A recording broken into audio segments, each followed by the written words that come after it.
ఆయన ఎవరైతే కొత్తగా వచ్చారో పదవుల కోసం ఆయన అంటా ఉన్నాడంట, ఎత్తున్నాను, నిలువుగా ఉన్నాను, అడ్డంగా ఉన్నాను, పెద్ద పెద్ద బొట్లు పెడతా ఉంటాను, కానీ ఎక్కడికి వెళ్ళినా కోడెలా కోడెలా కోడెలా అనే పదవి పడతా ఉంది.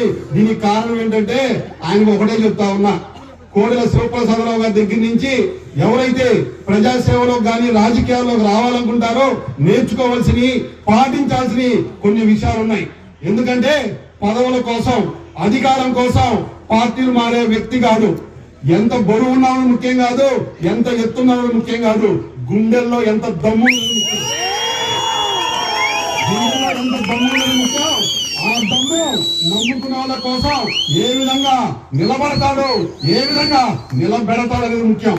అది ఉన్నది ఒక్క ఈ పల్నాడు గడ్డ మీద శివప్రసాదరావు గారికి మాత్రమే. అందుకే కోడెల శివప్రసాదరావు గారి బిడ్డగా